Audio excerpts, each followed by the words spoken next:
Hey, everybody. Welcome to Rants. I'm your host, Ryan Shed, and I have the amazing Maggie Reed with me, Hello, also, everybody.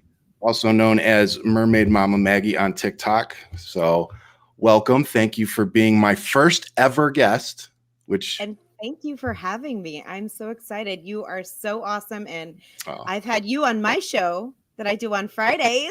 yes. And so this is really, really special. So thank you for having me. Well, that's why I wanted you, honestly, that's why I wanted you to be my first guest because we're always talking over you on your show on Fridays. So I figured I'd have you on and let you talk over me. I'm prepared. Now I will. There you Get, go. get it. Get it while you can. All What was right. that? No, sorry, Ryan. What? What? Huh? No, Excuse me? no, No, I'm what? just not going to let you get a word in. I'm sorry. That's good. I'll just put the talking points up for you. Uh, I'll so, take it from here, Ryan. yep, cool. I mean, that's easier for me. That's why I always love going on your show because I don't have to do all this. I know, right? I know. That the Okay. prep work is the hard part. The prep work, it is, but that's also like part of what I said on the show in the description. I said, what happens when you give a disabled veteran who lives with bipolar disorder a podcast with no script? Like, well, let's find out, you know? So I try to keep the talking points kind of vague so that it's just laid back. You I know, love I that. get too tense when it's like bullet point, bullet point, bullet point. I'm like, then it's just too planned. But that's actually something you taught me because once I took over, doing Friday night highlights, Mhm. I remember having you on the show and your kind of like air of like just like let's talk and like shoot the shit with each other was such a refreshing thing that I've taken a cue from you. And so Oh, now thank I'm you. doing a little bit more than that. I'm way less structured than I used to be. So it's But good. but I like your emails that you send out, just to be clear, because it's like at least I know what we're going to talk about. And I'm like you messaging me last night, like, hey asshole, like, what are we going to talk about? Like, do I need to bring anything? Nope. Hats, props. I mean, what do you need here? Anything. Um, so with that being said, we're gonna go into a couple current events, and then I've got actually more personal questions for you than anything. So before we go, we're gonna bring up. I don't know if you caught it yet, Maggie, but God, what's his name? FBI Director Christopher Wray. He came out and made a statement on the January 6th, and I want to play it because it was pretty profound. That attack, that siege, was criminal behavior, plain and simple, and it's behavior that we, the FBI, view as domestic terrorism. It's got no place in our democracy, and tolerating it would make a mockery of our nation's rule of law. Yeah. So, I mean, what do you think about that? I think it's about time somebody said that. I mean, what kind of twilight zone have we been living in? I mean, Oh my God, I know. welcome to 2021, and it is March now. Let's hope this March is a little bit kinder to us than last one. Oh, But yes. I mean, it's about time somebody came out, the FBI director coming out and saying, yes, if we don't do something about this, it will make a mockery of this. I mean, this is not something we can just sweep under the rug here. We No, had we had a coup in our country. It's literally, we did. insanity. Just a reminder for everybody out there, we did have a coup just a few months ago. Um, but what I took from that too is that it could happen again. Like if we don't take this seriously and hold some people accountable, like not only is it going to be a mockery, but it's going to happen again. It's very possible that it'll happen again. So that's kind of what I took from it too. 100%, and it will. I Yeah. mean, I think we all saw CPAC this weekend, or at least as much as we could stomach. I couldn't stomach much. I'm going to be honest. My mental health just wasn't. It wasn't prepared for that. Me too. I saw the Lauren Boebert thing, and I literally and anybody that knows me knows I don't usually go trolling. Especially on Twitter and TikTok, but I do troll Lauren Boebert and I do troll Marjorie Taylor Greene quite a bit. And I went right to her page and started trolling her because she was posting ridiculous claims. We're all coming for her guns and, we're going to take away their First Amendment, their Second Amendment, enforce the 14th Amendment, the 20th Amendment. Like these people are insane. Absolutely. And, I think what I've noticed now is that this is obviously not going to die down. Biden won, but the journey's just begun here. We still have 70% of Republicans that believe the big lie. They believe this election was stolen. And there's no convincing them any other way at this point. And they doubled down on it again. Yeah, they did. And we just know that we're in for a fight. So exactly, this insurrection could absolutely happen again. It's the doubling down that really just surprises me. I don't know any other way to say it. Like, I think that there's no way else for me to be surprised or shocked. And then something like CPAC happens, and I'm just sitting there going, what the fuck did I just watch? Like, when that golden statue rolled out, oh, the pit of my stomach, swear to God, it was just like, are we really living this life right now? Like, they are worshiping a golden statue of Donald Trump in American flag boxers, like holding a wand. It's oh my God. Beyond, Ryan. It's so beyond. And that's the thing. This kind of crazy is not going away. And I mean, you saw the pictures of the people with their hands pressed up against the statue, like worshiping. I mean, literal worshiping this guy. And it's okay. I mean, if we're not careful, and I've said this many times, you know, whether or not they want Donald Trump to run in the next election or not, it's going to be someone like Donald Trump, because his base is still there and they're all vying for that approval of him right now. And absolutely. So this insurrection business, I mean, they don't get what they want. Obviously, this is what they do. So everything needs to be held accountable. I mean, we have to hold these people accountable, or else what kind of a democracy do we have, or will we have? I don't even know. None. You know, we've become a very fascist government. You know, at least we were, you know, over the last 4 years. And we were talking about this a little bit right before we got on. I think we're both very, you know, I'm very happy that the Democrats and the liberals are going to clearly hold Biden accountable. You know, they're not just going to let him slide. And you had said something about, you know, we're not going to worship the dude, you know, because that's not what you do. You don't worship politicians. So, but I think we have to have a little bit of a grace period. You know, I mean, it's been what, 40 days, Maggie? Absolutely. Well, yes. I mean, already what he's done in 40 days, you know, don't quote us on the exact day, but I mean, he's done so much already for the good and put us back in good graces with our allies, you know, working towards getting coronavirus under control. I mean, he is doing the work. I mean, we know that Donald Trump wasn't doing any of it. So, you know, we're already in the step of the right direction, right? So, I think so. And, you know, absolutely holding him accountable, but there is a grace period. I mean, 40 days versus 4 years of Donald Trump, there's no comparison. No, I just want to be like fair. You know, like it's cool to be like hold him accountable and be, you know, critical of his job, you know, and all of that. Like, I'm totally cool with that. But let's give him some time. Like, it's like, oh, you bombed Syria, but you didn't send out the checks. It's like, but they're working on it. Like, I think they just passed it today, didn't they? $1,400 checks. Yes, absolutely.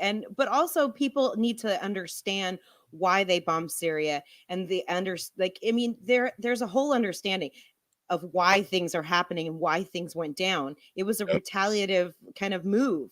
Proportional military response to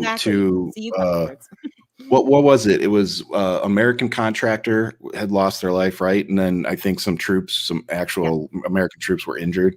So I mean, you know, it was a response to a loss of American life. And it was really interesting to me that, you know, when a Republican does it, it's, you know, yeah, America. But when a Democrat does it, it's, oh my God, look at them bombing another country. Absolutely. Well, but this is how it always is. We are so divided at this point that it's going to be tit for tat at this point. There's no other way. I mean, the Republicans are, I thought you Democrats were peaceful, and here you are bombing people. And it's like, Donald Trump did the exact same thing.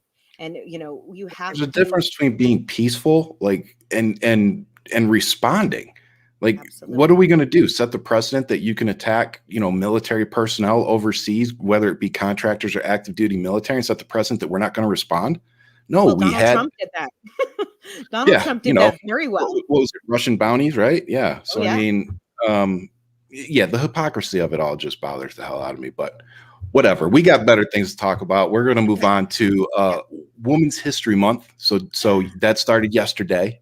Yes, and, for me, I have two awesome women in my life I have more awesome women than that, but my daughter and my wife, they're who I always fight for. So, but I wanted to ask you, what does it mean to you, if anything? Like, it means a lot to me, actually. I'm a girl mom. I have two daughters. So, Women's History Month means a lot to me. And, yesterday we brought out, just a bunch of books that we have already that we go through already, but, maybe make the rotations. We yeah, started reading She Persisted Again, the book that was written by Chelsea Clinton. yep. It's a wonderful book. I don't know if you have it for your girls or I your actually girl. don't. I don't. I brought it I'm right gonna. here so you can see. Did you She look at that? did. And it'll be recorded, so now I don't have to write it down. She persisted, and no, it's written by Chelsea Clinton, and it's Oh, wonderful. I'll get it. And I have my feminist ABC, even for my 2-year-old. I love I it. start them young. I got a picture of Ruth Bader Ginsburg over my piano. I Hey, mean, that's how you do it.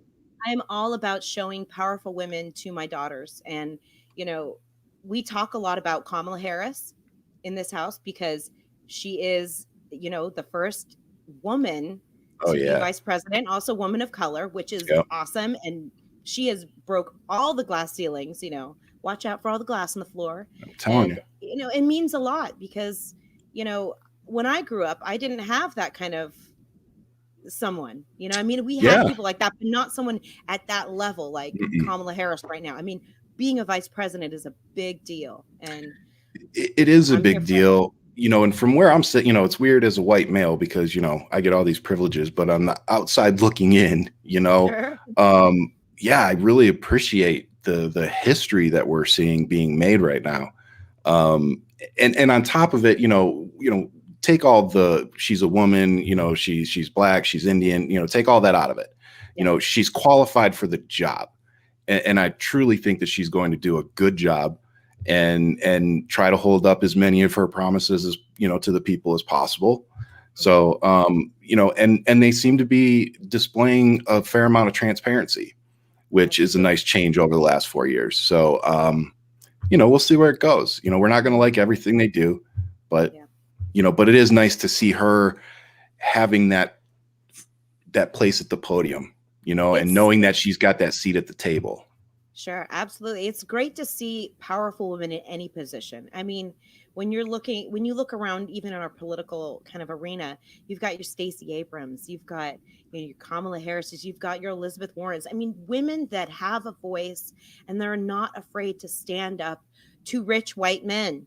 And Yep. that's what I'm talking about. That's the change that we need to see in this country. And it's happening. And women have also kind of, in the last few years, taken a really big shift of being so good to one another and empowering one another. And Yeah. I'm so here for that movement. I mean, it is all about female empowerment and building each other up and not tearing each other down and standing by our sisters and, helping them get to where they need to get to and not shaming people, not criticizing women. And, women have had to deal with a lot of things. And, it's wonderful when you see women supporting each other and powerful women in office that have a great voice because it holds us up to a standard. And I love it. And for me, again, I think watching, AOC, Ian Omar, Ayanna Pressley, Stacey Abrams, Gretchen Whitmer, all these women that are just crushing it. And I just love to see it, and I want to support it because, like you said, my mom got fired when she was pregnant with me because she was pregnant, so it's like I've seen that extreme and witnessed, my mom working in an all male industry her whole life and it just being, the way she got treated. And then the way it progressed in that they started treating her for how she could do her job versus, her sex. And so I've seen that progress, and to see all these women, obtaining these positions, it's just great. And I just want to do my part as a man, hoping to obtain power myself, that I can lift, I can continue to lift women up the same way. But seeing the women team up, and lift up the squad, I think, is a perfect example of what you just said. How they can come together and be pretty powerful. Absolutely. Well, I mean, AOC, I live for her right She's now. I think she is so phenomenal, and I love that she is just so brave. Her Yep, bravery has no bounds, and we've seen that. I mean, the last few months, you know, being so transparent about her experience during the insurrection, yep. being so transparent about her things that have happened to her in the past, you know, and, and just standing up for what is right and giving her voice and not backing down ever. I've Yeah, never once seen that woman back down. And she is a itty bitty awesome like fighter. I mean, she's a powerhouse and one to be reckoned with. She's going to be somebody that, when I'm old and gray and she is old and gray, and I'm going to still be like, look at her career. There's going to be like probably 20 books about her and, of all the things that she's, has accomplished, because she's just getting started, really. I she mean, is. And, the nice thing about AOC is if you talk to people, there's a lot of people up on the Hill that actually say she's not bad to work with. Like they all do their political theater out, in the open, but when you get behind the closed doors, that's where the work happens. mhm, And there's been Republicans that have come out and stood up for her and been like, hey, she actually, when you get behind closed doors, she's not that extreme and she wants to get shit done. And they're like, I can work with that. All the other crap aside, I can work with that. And absolutely. and so whatever she's doing, it's working. And I think it, like you said, it, you know, me being open about my mental health is tough. I can't even imagine what, a woman laying that kind, how she laid herself out there for all of us, like that's, talking about sexual assault or, or harassment, anything like that. I don't even want to compare it to mental health, but just being that open about yourself with anything is tough and demands some respect. 100%. I mean, but it also just on the other turn, you've got, Fox News making fun of her. This is Yeah. and this is And this Ted is Cruz exactly, making fun of her at CPAC. yep, this is exactly the fight that we're still up against.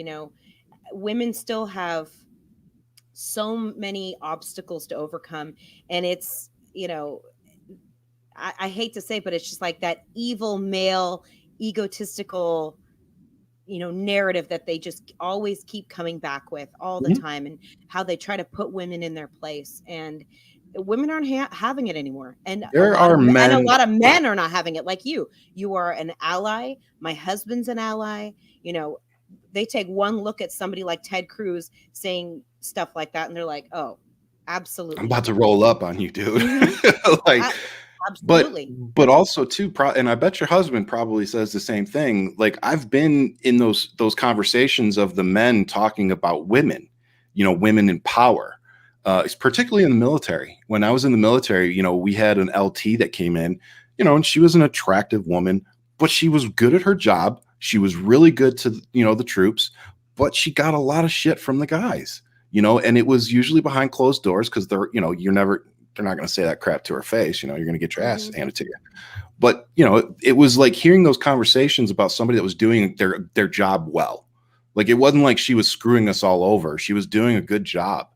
And they're still upset because it's not them, because Yep. she doesn't have a penis, because, whatever else their toxic masculinity fucking makes up in their mind. It's Hmm. just like you said, that's a huge problem. And I Absolutely. hope to raise Dominic to be, much less like that. I hug on him a lot because I want him to know that it's okay for males, to show that affection, and say, hey, I love you, hug, I love that. and my daughter, I tell a lot of people this, I got spanked growing up. It worked for me. So my kids get spanked, but usually not by me. And particularly my daughter. And I tell everybody this, I don't put my hands on my daughter because I don't want her to ever grow up thinking that it's okay for a man to put their hands on her. So Well, when she needs to be disciplined, my wife well, handles it. it's interesting. Speaking of parenting, I have two daughters, but you know, um, even when I'm like, hugging them or loving them, and they're like, "Let me go," or "Don't tickle me," right away. The Yeah. moment, the moment any kind of like, you know, You I don't don't want to want this. traumatize them. Absolutely. And even my husband will be like kissing on my daughter. And she's like, "Don't tickle me, daddy." And I'm like, then stop. That's like, we're teaching them from an early age that my body and my rules, like Yep. straight up. And that shows one aspect of how I'm trying to at least raise my daughters to, have it better than I did, and understand their own boundaries from an early beginning and how powerful they can be with Yeah. their words. Yeah. Because you and I don't think we're far apart in age. I don't No, think I'm so. 37. Yeah, and I'm 30. I just turned 39. So we grew up in the same time. Nirvana and all that. Oh, you know it. Oh man. See, I gotta see your high school picture. Everyone's been posting their No. What was your fashion sense back in like Fashion the sense? 90s? What was your what kind of like There was no 90s sense. fashion? There was no sense to it. Well, let's start there. Okay, but what was your like 90s fashion? I tried to be kind of like skater-ish. I had I went and got the really baggy jeans, The Jinkos? The Jinkos? Thank you. Yes. And I had those as well. I think I had a year and a half where I had the chain, that you hook to your thing. And your wallet, yes. Okay. Mm-hmm. And then I went into my whole Tupac phase and that all went to shit. I love it. I can picture it now. See, oh yeah. I did the Jenko thing, and I used to have like corduroy pants, baggy corduroys, and like Primus Primus t-shirts and stuff, and like crop top Primus shirts, and be like, I'm so cool, smoking cigarettes behind 7-Eleven, thinking I'm awesome. Yeah. But then I also went through like a Doc Martin baby doll dress phase, like Gwen Stefani. Really, that was my jam. Yeah. That was my thing. I actually had a couple friends that did those that style. I didn't mind it. Oh God. The 90s. The 90s, they were so good. So speaking of women that are awesome at throwing shade, I wanted to bring up one of my personal favorites, not just because she could throw awesome shade, because she has an awesome voice. So I'm going to show it to you. Hopefully you find it as amusing as I did. Alicia Keys, young performer, good writer, producer. Taylor Swift. Okay, great gowns, beautiful gowns. Whitney Houston. Whitney was a talent. Definitely a talent. She had a gift. And Sissy's baby. Nicki Minaj. Now I'm gonna pass on that one.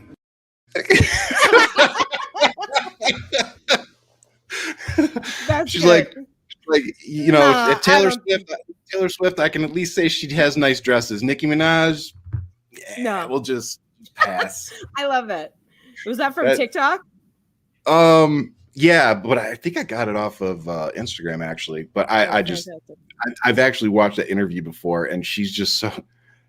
Aretha was like one of the best at throwing shade, and she'd do it so off the cuff, and it was just awesome. So Whitney Houston, yeah, okay, yeah. Well, pretty much in the background of her mind, she's like, "Ain't nobody like me, baby." But she did have a lot of respect for Whitney, but that was about as good as I think the compliments got from her. I love it so much. But speaking of awesome women who not only made history but are currently making history, I wanted to talk about Jen Psaki and the Psaki Bombs. I love her. She's fantastic. Yes, and going from Kaylee McEnany to her, all of them. Huckabee Sanders. What's God. The dude's name before her? Huckabee Sanders. Honestly, I had put her out of my mind. I did too. I legit did. And somebody reminded me, they started saying smoky-eyed Sarah or something on Twitter. And I'm like, damn you. Now I got to think about her again. No, you're so right. Okay. Although she's running for Arkansas, or I guess she's running for Arkansas governor. So we're going to have to talk about her dumbass anyway. Oh, no. She's terrible. That's the song. No. Jen Psaki is phenomenal. She's awesome. And I should have put the one yesterday of them asking her about, she's like, oh, so former President Trump said that the Biden administration, this, that, and the other, what does the White House have to say? And she's like, well, the White House is going to focus on the American people and what we need to do for them and not really worry about what former presidents say. Boom. Exactly. Mic drop, walk out of the room. There's nothing left to say. Well, I mean, she's just no nonsense. She's smart. She's cute. She's like just a breath of fresh air to hear somebody so articulate and that tells the Yep. truth and is transparent. It's so wonderful. So I don't know if you heard yet, but at her press briefing today, she talked about the sanctions, I guess, we're putting on Russia over Mr. Navalny that they apparently attacked with some kind of chemical agent, right? Yes, he was poisoned. I mean, he's the runner. He was the runner against Putin, and they poisoned. I mean, this is the ultimate dictatorship here. You've got Putin poisoning this man, and now putting him in prison. And so they want to take him out of prison, or the United States wants him out of prison, and they're putting sanctions on his Putin's inner circle right now, from what I gather. Right. So think about, before we play this, I want you all to think about Kayleigh McEnany, Sarah Huckabee Sanders. I want you to get that in your mind before you hear this. Hear that nail on chalkboard that we used to hear every day. Remember the lies and bullshit that we used to get when any kind of serious question was asked. Remember that they never gave any kind of detailed information. Hell, Sarah Huckabee Sanders, what did she go 200 and something days without ever giving a press briefing? Wasn't it something like that?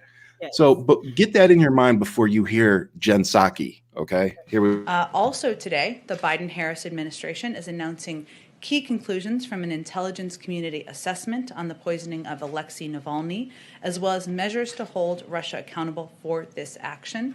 The intelligence community assesses with high confidence that officers of Russia's Federal Security Service used a nerve agent to poison Russian opposition leader Alexei Navalny on August 20th, 2020. The use of any chemical weapon directly violates international legal obligations and norms of civilized conduct, and our actions today fall into a number of categories and reflect a whole of government response. We are also working with Congress to ensure we're faithfully implementing the Chemical and Biological Weapons Act. Today, the United States is announcing sanctions on 7 senior members of the Russian government, an expansion of sanctions under the Chemical and Biological Weapons Control and Warfare Elimination Act, new export restrictions on items that could be used for biological agent and chemical production, and visa restrictions. And the Department of State's Commerce and Treasury will also have releases out shortly with further details. As a demonstration of our transatlantic unity and cooperation with partners over the ocean, many of the actions we are taking mirror the steps the EU took in October and match additional EU measures being taken today. We also reiterate our call for the Russian government to immediately and unconditionally release Mr. Navalny. So I thought that was pretty good. Phenomenal. It was very informational. And it's nice to see our government actually, holding Russia accountable to some degree. Absolutely. Well, I think today was one of the first steps in saying our allegiance is not to Russia. Yeah. I mean, all the President Trump, all the administration of President Trump, all they did was praise Putin. Yep. And never hold him accountable for anything. And here we are getting back into good graces with our allies. This is exactly a step in the right direction. I believe. Absolutely. I do too. And the power that podium has, that Jen Psaki stands behind is it's huge. And she's harnessing it, and she respects it, and that's what we needed. We need somebody up there that had a good voice, was very rooted and was going to that understood the power that she has, and I feel like she does. I actually think she understands what she's talking about. That too. I think that's the big truthfully, that is the way big difference. You think that Kayleigh McEnany actually understood anything she was talking about besides, I don't know, President Trump is always right. I mean, that's all she would ever reiterate. So she's a breath of fresh air. And I couldn't be more happy that, we're taking steps to, sanction Russia right now. I mean, nobody should be able to poison their political opponent and get away with it. I mean, this is straight up crazy town. I mean, it is a fascist regime over in Russia, and we have to put our foot down. Yeah. There has to be something. I mean, I don't think this is like taking it so far where it's like we're alienating Russia too much, but we're also it's like putting a little gas on the pedal right now. Yep. It's just a little bit of pressure. It's not like a crazy thing, but again, I think it's a proportional response for the message that they're trying to send. Absolutely. But yeah, I thought that sounded like accountability to me listening to it. I loved it. So we're going to move on to the next subject. Let me see if we got any questions or anything real quick. People are saying she's classy. She is classy. I like her. Classy. You know who she reminds me of? Let me ask you this. You've seen West Wing, right? No. You've never seen the West Wing? I have not, the whole thing. I stopped watching it after like the Kevin Spacey gate thing. And then he got kicked off the show and I already like That's not West Wing. That's never mind. That's the other one. Okay. Wow. That's House of Cards. Okay, I don't know. No, I have not seen the West I Wing. wish I could edit that out for you, but I can't. Holy shit. Honestly, Ryan, I don't watch a lot of TV. I don't now either. I really don't. And no, okay, so no, I've never seen the West Wing. The West Wing? Apparently West Wing and or apparently House of Cards to a certain degree. That's okay. But for those of you out there on the podcast, Jen Psaki reminds me of CJ Craig. I think she's the real life CJ Craig. So I will take your word for that. Yeah, I know. It's all good. Didn't mean to embarrass you. Sorry. I'm not embarrassed. It's okay. You will be when the comments come out. Hey, you want to ask me anything about The Office? I got you on that one. Okay. Okay, here you go. Okay. You want to be fair? I've seen one episode of The Office. Okay, seriously? See, I mean, I understand not seeing The West Wing, but how could you not see? I literally have watched The Office probably in its entirety 3 times. If my friend Carl's on here, he'll tell you because he gives it to me all the time. And now it's about to go off of Netflix, so I won't even be able to watch it. Oh, Ryan. I think it's already off. I think it's already off. I think it is too. I think it went off last month, so I'm screwed. You've missed your chance, so there you go. So now we're even. Luckily, I will send you a box, the box set of West Wing, so that you can catch up. And I will send you The Office, and you will be laughing, and I'll be crying. So there you go. No, The West Wing's funny. The West Wing's good. I honestly. Oh yeah, it has many funny moments. It has serious. It was a good show. It had drama, but it was very funny too. Okay, am I mistaken? Martin Sheen was in that one. Yes. Is that the one? Yeah. Okay. Yep. I think you'd like it. Watching the stuff you do on TikTok, it's right up your alley. Okay, then I will give the West Wing a try. Okay. Yeah. So I'm not opposed to television. It's just there's so much always good. There's just a lot of content out in the world right now, and I think. But what we're trying to do too, when you're doing podcasts, and this is something I was going to ask you towards the end, but you're trying to do all these podcasts now and host them. That takes time. And like you said, coming up with the questions you want to ask your guests, coming up with the videos you want to use, loading them up, all of that takes time. And then when you get done, you've been looking at a screen all day, you've been talking to people, you've been doing all this stuff. It's the last thing I want to do is go look at a screen and watch more videos, which is a movie or a TV show. So, honestly, for me at this point, it's become, TV is more of an escape from the craziness of politics and anything. So most of the time when I watch TV, all I want to do is watch comedies. I really my husband's into he likes to feel the stress and watching horror movies or action movies. I can't do that. I like action movies. See, even for me, I'm I just can't. I just need comedy. Anything comedy for me, that's my escape when, times are tough.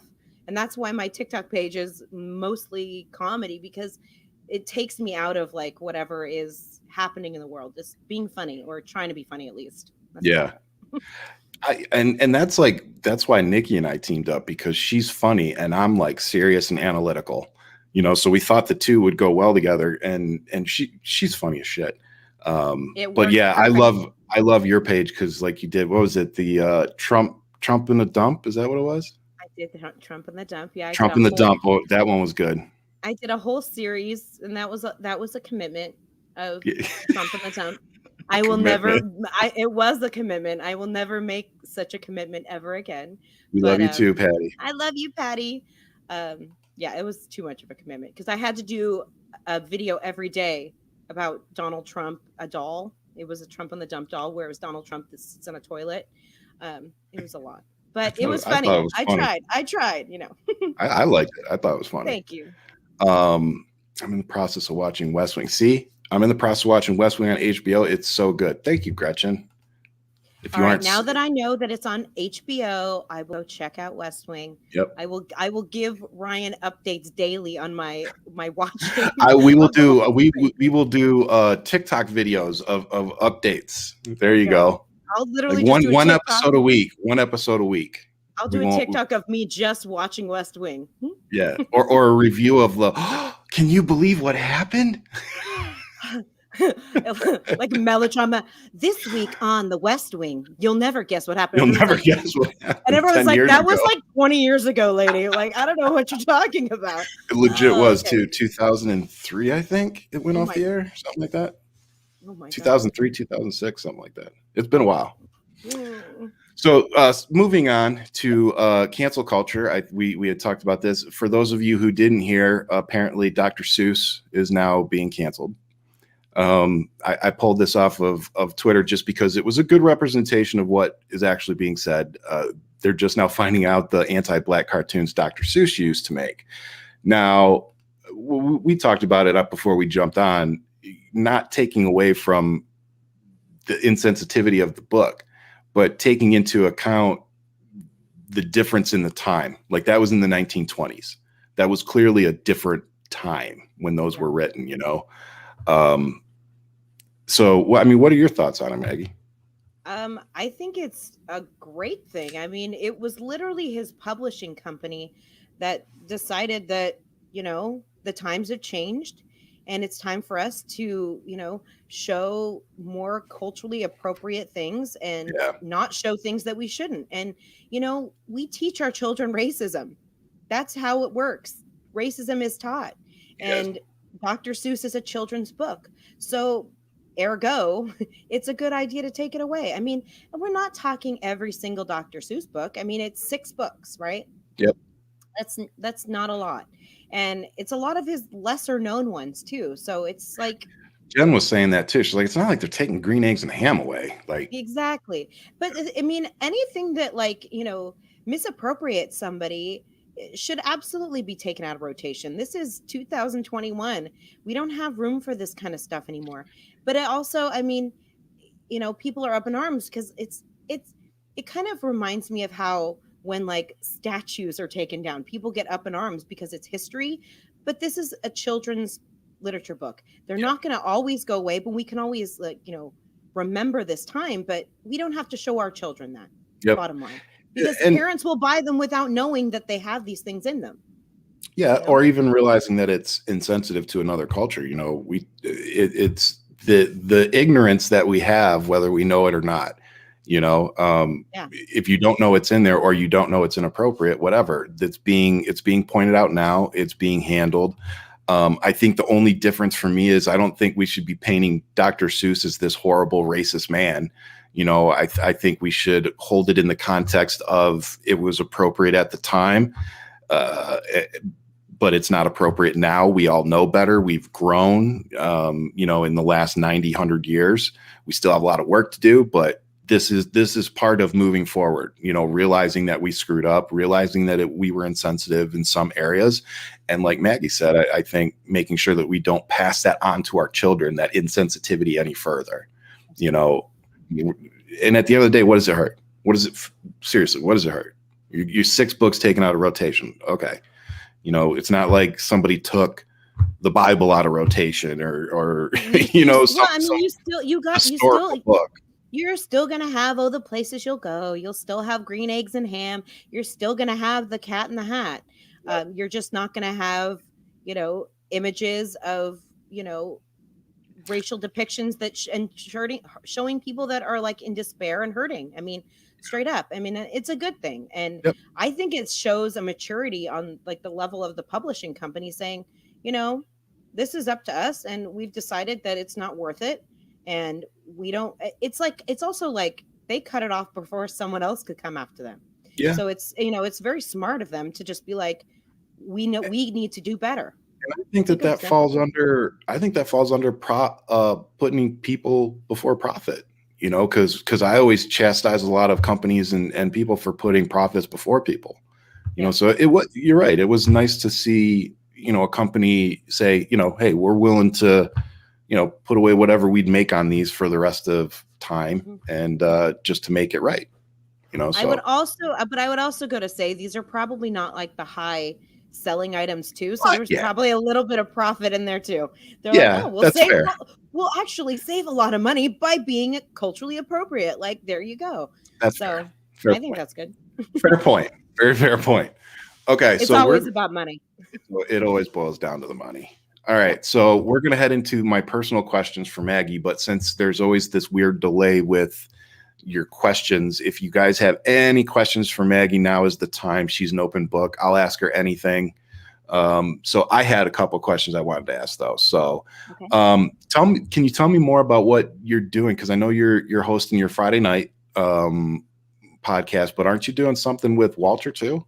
I am. So every Wednesday night, I, kind of co-host, a show with Walter. It's called the Walter Masterson News Network. And awesome. it's a political satire show. If you guys don't know Walter Masterson, I'm sure you do because he's huge. He's been on our show. He's phenomenal, and he's so good at what he does.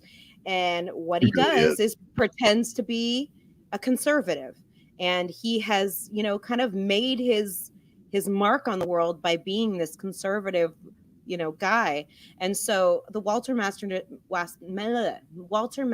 News Network is him going on, and he's a news anchor, and he brings people on and interviews them, and I'm his kind of co-anchor, and we do a little back and forth, but I also run the shows for him. So it's really cool, and it's hilarious. And so you can check that out every Wednesday at 5 p.m. Pacific Standard Time, 8 p.m. Eastern. So it's really fun. And he has different guests on every week, and everyone's usually, kind of combating. Nikki New was on last week, and she killed it.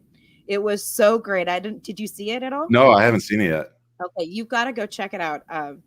She was so good at, combating Walter's conservative crazy, which was so great. Oh, I bet. No, she was phenomenal. And so he always says, oh yeah, for sure. She'll definitely be back on. Yeah. But yeah, check that out. And then I also do Friday Night Highlights every week, which is a political roundhouse show where we just kind of talk about we do a breakdown of the political events of the week, and kind of just shoot the shit and, laugh and cry together about all the crazy things that are happening in politics. And that's every Friday at 3 p.m. Yeah, I actually love being on that show because, we've all gotten into this cool little community, and, everybody just does each other's shows, and everybody's building these shows and new things, which I just think is awesome. Well, I am starting a new show as well. I'm starting a new show with my friend. We're calling it Cocktails, and it's going to, and it's about it. No, seriously. And it's about dicks and politics. And so, I knew it. Or politics, if you want. If you politics, I like that. Politics. That's gonna be a shirt. Buy my merch here. Yeah, maybe blurred out. So definitely can't wear it at school. Yeah, no. That's in the works right now. We're kind of figuring that out right now, but it should be coming awesome. to a Monday near you. So, awesome. Yeah. Yeah, man. It's Patty's got his show. I know the two Jesses have theirs on Wednesday. Yeah. So I mean, it's just awesome to see everybody doing great things, and to be a part of it. Because everybody's letting me be guests and stuff. So that's cool. And everybody's been guests on my show. And I love having you. And I love your new logo. It's so good. Oh, thank you. Ryan's merch. It's so cool. Yes, it's not. And Old Man Murphy's the one that designed it. Really? Yeah, he designed. So great. At Well Hey Productions. Awesome. Yep. Yeah, he designed it. And then the Big Weird Mom is the one that's doing my fulfillment.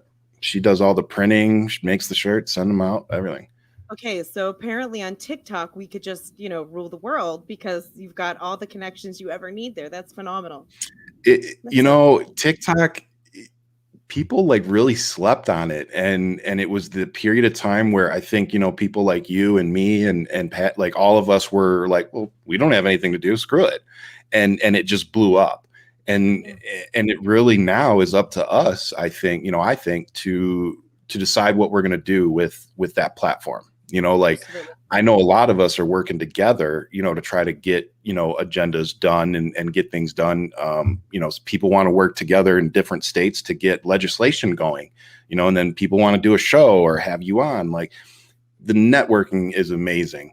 And, Absolutely. and I've been pleasantly surprised with how nice everybody is. Like, like there's not a bunch of people trying to like stab you in the back, take advantage of you, do anything crazy like that. Everybody's just like, hey, I'll do your video and this, that, and the other, and I'll send I you some of have my merch and you send me some of your like. I have seriously met some of the kindest, most wonderful people that Yeah, I can't imagine not having in my life anymore. So I mean, it's been life-changing for me. me Uh, too. and it's been such a blessing. And I love the little like hive that we've built right now. And we've I got know it's awesome. It's it just is. great, and it's just nice to have like-minded people, to converse with, to, bounce ideas off of, professional and non-professional. I mean, it's great. Yep. It's And been a even, blessing. I don't mind the people that I don't mind having the what's the word I'm looking for? I don't mind interacting with conservatives that want to actually have a conversation. Me Like neither. if you want to actually talk about something to see why I feel, a way about something, I'll explain it to you. I don't have a problem with that. And I'll do my best to do it in a non-condescending way as long as you don't come at me sideways. But, Absolutely. it just goes to we need to have those conversations, and I hope that that's something that we are doing, with our shows is getting people to talk about it, you Yeah, yeah, know. for sure. Oh, wait a minute. Somebody says, let me read it first. I got to stop reading them. Oh, Yeah. I read one. I can read one. Oh, For, and Patty said that you're 503 years old. Patty. I feel 503 years old. I'll tell you that. What will you do for disability if you got in? Just asking. Ryan, I have a question for you. What will you do for disability when you get in? Just asking. Okay, so I assume you're asking what I will do for people with disabilities when I get into office. Honestly, it's a huge part of why I'm running.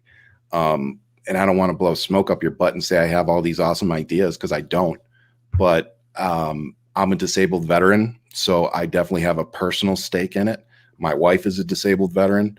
My father-in-law is a disabled veteran. So and we have legit disabilities. My best friend. So the disabilities, whether it be mental health, physical, whatever, PTSD, disabilities are real. And I will always be open-minded and listen and try to do what's best for people with disabilities because it's affected my life. I know how bad it can be. It can literally within 6 months destroy your life, and so we have to find a way to bridge that gap because here I am, like it's possible. We need to help people and not just throw them away when they start having a problem. It's like a car with a radiator hose that busts. Are you just going to throw the car away or are you going to replace the radiator hose? Well, we need to start looking at people the same way. Okay, you're having a mental health episode or you're struggling right now. Okay, but that doesn't mean that you can't be a good person. That doesn't mean you can't be a contributing member of society, and run for office and own a business and do whatever you want to do. And that's what I'm here to show people. Like you can be bipolar, you can have a disability as long as you want it, you can do it, and it's okay to stumble. It's okay to tell everybody you're struggling. That's okay. So we need to get to a place where we can make some legit legislation for mental health, because for me personally, if you're talking about gun control, mental health for our kids, which we were talking about earlier, Maggie, mental health is such a huge part of fixing some of our societal problems moving forward. So we have to dedicate some energy and resources into that. So I can't give you any specifics. All I can tell you is it affects me personally, and I will always have folks with disabilities in my mind. That's wonderful. Sorry, that was like really long-winded. My bad. Hey, I'm here for it. You know, I'm a speech and language pathologist, and you know what I have spent the last 10 years doing is working with children with disabilities. So I'm here What for got you into that? it. Well, I was a linguistics minor in college. In my undergrad, I was a theater major and linguistics minor. And then after I graduated, I was just kind of looking for a career instead of just acting. You know, I needed money and to go down a path, Yeah. And my mom was a teacher of the deaf, and she had written, a book about it. And I, had always been curious about speech and language pathology. And so I went for it. And that's what I did for about 10 years. I'm still a licensed speech and language pathologist, but I worked with a lot of people with, severe disabilities for many, many years, like cerebral palsy. I did a lot with AAC devices, all that kind of stuff. Yeah, Bernard said you have a hearing disability, and I need to get better. I need to get better at putting the captions, the closed captions on my videos for people like you, Bernard. So I need to do that. Same. It isn't that I don't want to. It's that I'm really not that tech savvy. Like it's pretty impressive that I can get on here and live stream. So it really is more that I don't know how to do it. So I'll reach out to somebody and have them teach me. I think it's always just it's good to just stay mindful about how you can be more inclusive in any kind of capacity, right? Yep. Nobody's perfect, obviously, but as long as you're aware that there's always room for improvement, you're on step in the right direction. I think growth is a choice. Growth is a choice. Absolutely. Okay, what do I got for you? And keep asking questions, guys, while I ask mine. I see one. How many Trumpers followed you for the Kimberly Guilfoyle video without watching to the end? I'm not sure, but man, did that video get me a lot of hate. So did it? Well, yeah. I haven't seen it. I have literally the last few days it's been Bully Central. Really? I did a video as Kimberly Guilfoyle saying the best is yet to come. I mean, I look like her. I had to do it. And so I did this video, but a lot of people didn't wait to watch the entire, because then at the end of the video, I show a picture. I introduced Donald Trump Jr. And I introduced Donald Trump with some white substance underneath his nose. You gotta go see it. And so factual events. It is allegedly, since we're on live, but it literally, the joke is at the end of it, but everyone was like, you effing Trumper, blah, blah, blah. Why are you so crazy being Kimberly Guilfoyle? They thought I was dead serious. The Dems came after me. Oh yeah. Like, right. Like, and I will tell you this. They were actually meaner than any Trumper has ever been to me. 100%. You hear that, y'all? That's not cool. Oh, I put somebody on blast yesterday. I did a video on it, and yeah, that's not. I had to, but it was, it was definitely, it was a moment. So I don't know how many followers. You ever need backup? You just let me know. Oh, I will, and I reached out to a couple people and said, you got to help me, because I couldn't. I got on a comment ban at the exact same time. Did you really? Yes. So yeah. I couldn't like. I tried my best to be like, watch to the end, please. Please watch to the end. But it happens. It's funny because I did a duet with Duchess Prim, and she was talking about, something like, I don't know how we're going to be able to live without daddy being Trump. And I thought it was very clear that she, it was satire, that she was joking. Clearly I was mistaken, because my comments, not as bad as yours, but there were people that jumped in and they're like, dude, like, what the hell? I'm like, guys, it's a fucking joke. Like, it's satire. Like, yeah. But I had people that were jumping in and being like, go look at the original video, clown. Like, I feel like you have to always, at some point, just put down satire in like the header, just to let people know. And even if they don't get it, I mean, even if it's obvious, I've learned now, put it down. Yeah, Just put it. eventually we're going to have to just get one of those big red things that you put across the front, like that usually says canceled, and it's going to have to say satire. Yeah, this is a joke.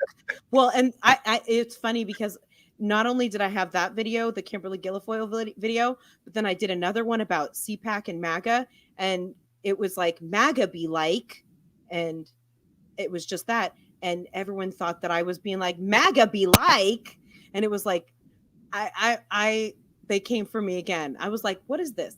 This is that Trump PTSD that we're always talking about. Like Yes. we're all like knee-jerk reaction, like don't even bring his ass up. Like Well, we are. I think everybody is in like, fight or flight mode right now because they don't know how to process the last 4 years. I mean, straight up, everyone has PTSD. You're so correct on that because we've been through so much, and I get it. People just want to come for you for anything at this point because they think that if you're on that side, you're insane. But I mean, it just shows how far away we are from any kind of unity in any capacity. Which is sad. I think you're right. I think we're a long ways away from meeting anywhere in the middle. Like it's not even close. Well, we're not. I've said this before. We're not even in the same book, let alone the same page right now. As long as all this misinformation is out there and the lies continue to spread, we are not even in the same book. So there's no talking about things. People definitely need to get better at recognizing satire. And even me, I'm not going to lie. There's been a couple times where I've gotten, people like, dude, that's a joke. And I'll be like, fuck, so I mean, it's happened to me. I'm not going to lie, but yeah, people do need to get better because it happens on my page way too much. I should have known better, but at the same time, my views have been so down. I finally got out of the TikTok creator fund and my views went back up. Really? Yeah. I actually just started the TikTok creator fund. I hadn't been on this entire time. I only started February of this year and my views went all the way down. And so I just figured no one would see it besides the people that know me. So not even a thought in my head. But now that I got out, they're like back up to being on For You page. So I got all the new people seeing and getting to know me as Kimberly Guilfoyle. So that's fun. I might have to do that. The bad thing is like I made like over $100 last month, so it's like when it doesn't, suck, you make quite a bit of money, but I also just got out of a 30-day freaking ban where I was getting like 300 views on each video. So yeah, I don't know. I might have to get out of it. I hear that. If you guys have any questions, I'm about to go off. So, but what's your biggest social media pet peeve? Mansplaining. Ooh, that's a good one. I actually am going to post a TikTok on mansplaining later today. The amount of mansplaining. I like that one. Just in general, to me, to anybody, there's a lot of mansplaining. It's like, all you out there, stop mansplaining to all of us. Damn it. I mean, there's a lot of TikTok pet peeves, but the mansplaining takes the cake. For sure. And I said social media. It didn't even have to be TikTok, but yeah, the mansplaining. I don't think I've done any mansplaining videos. I've definitely done mansplaining in comments, and then I've had a couple times where it was pointed out to me very politely. And you go, oh yeah, that was bad. Well, and it's funny as a woman, it's like you're just used to the mansplaining. It's like a constant in your life. You're just used to that influx, of, you say a problem and someone just tries to explain how to fix it or do something or whatever instead of just listening. That's just a normal thing a woman has to deal with. But I thought I would tackle that kind of stuff, especially since it's Women's History Month. I'm trying to do a lot more female empowerment videos. So, that's what I want to do too. We had Lee on yesterday to kind of try to wrap up Black History Month a little bit. And that conversation was really good, but it was more all over the place. It wasn't really focused on just that. But like everything we talked about today, I think it's really important to keep going with with the Kamala Harris and the progress that we're making. We need to keep moving forward. And so hopefully, this year, Women's History Month, it's a good opportunity for, a lot of us are still in lockdown to some degree or whatever, let's all educate ourselves a little bit. And, my whole thing is learning how to become better allies for the communities around us. I don't have to understand everything about being a woman to be a good ally. And Absolutely. That's the nail on the head right there. That's perfect. Yep. Absolutely. You don't have to know everything about it, but I think with anything, being open and knowing that your cup is not completely full and that there's always room for improvement, always room to learn, always room to grow. And that's what makes us better humans. I mean, Yep. so and that goes for women as well. Mhm. So I mean, we're all progressing and getting better and And I know, getting to more be, woke. yeah, and to be fair, there's a lot of women out there now that stand up for men, and the toxic masculinity that was really pounded into us growing up. In the 80s and 90s, we were still dealing with that toxic masculinity from like the 60s and 70s. It was still dwindling out.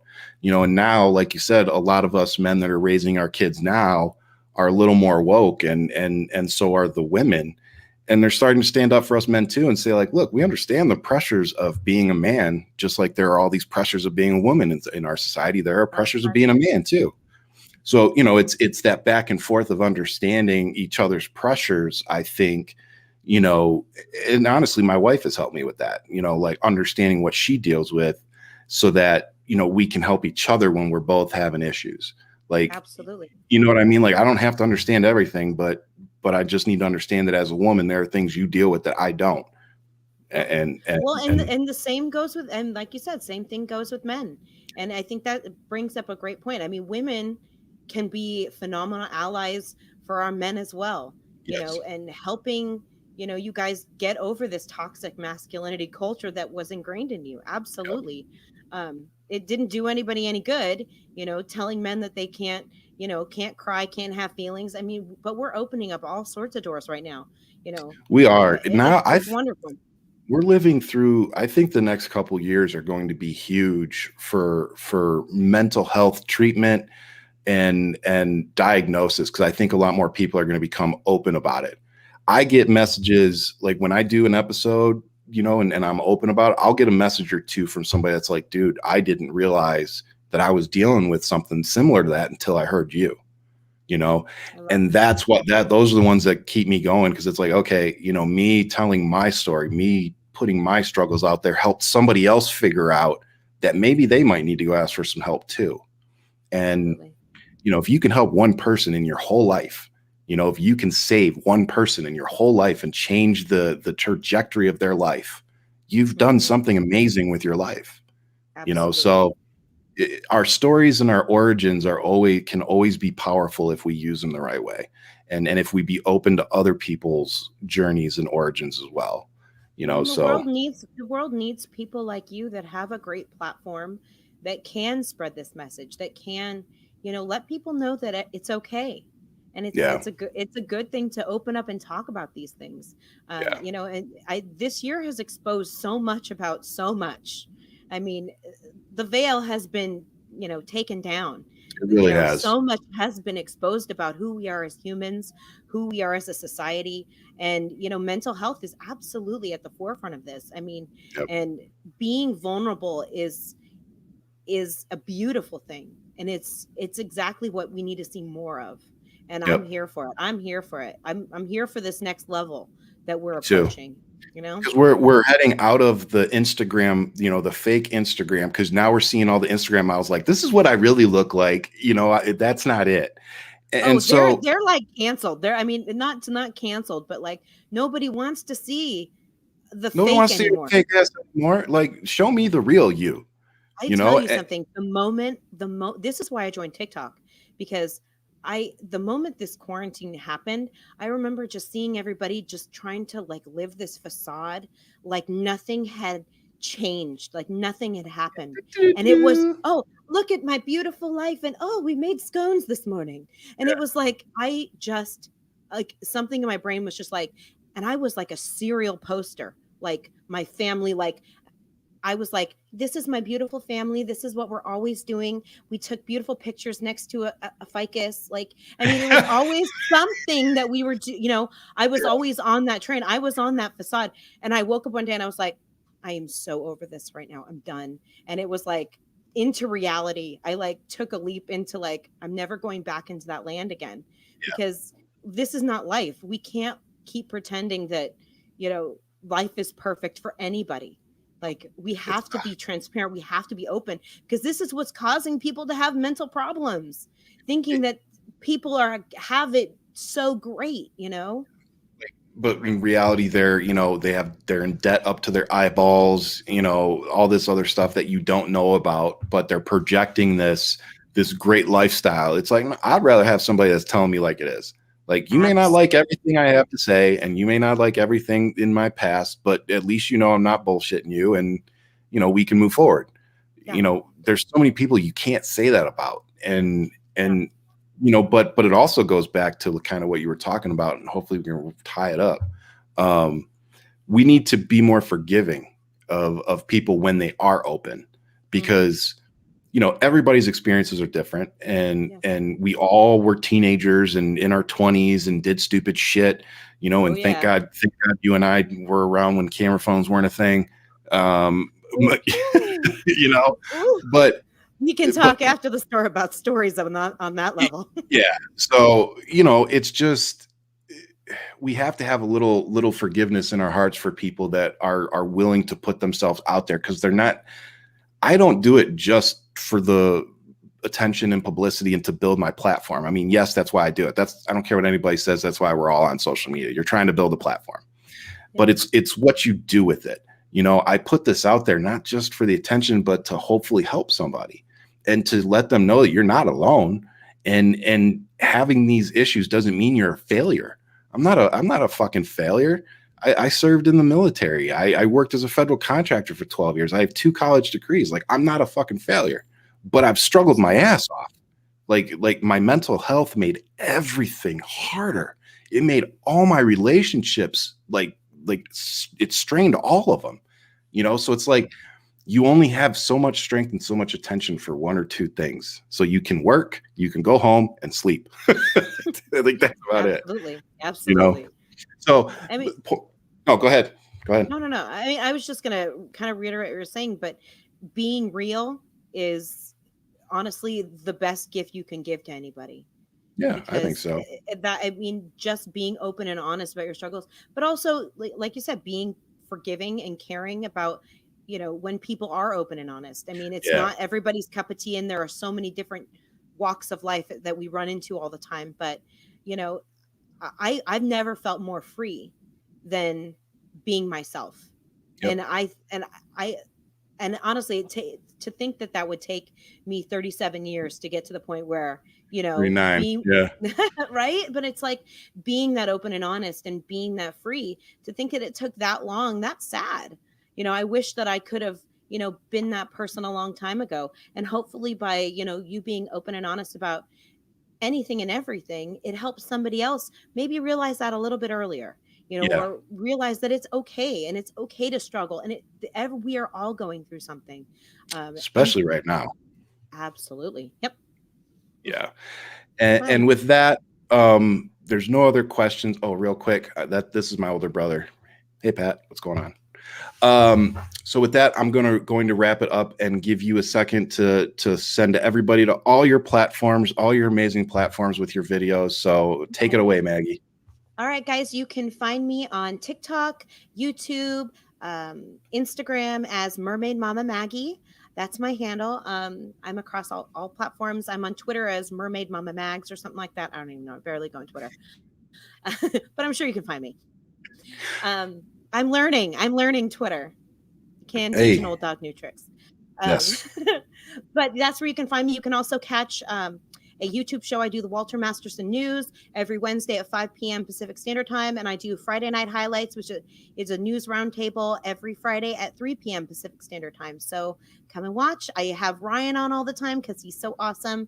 And thank you for having me, Ryan. This was so much fun. I had a Thanks for great being time. my first guest. It was awesome. So you'll be back, no problem. For everybody on Patty says amazing show and that he loves you. We I love you love too. you. I love you, Patty. My wife says that she's buying a plane ticket and coming to see you. So apparently she wants to go to Ireland. I But think with we that all being, want to go to Ireland. Let's go. I'm ready for a vacation. I can tell you that. And he keeps posting these videos of like the water and freaking the sky.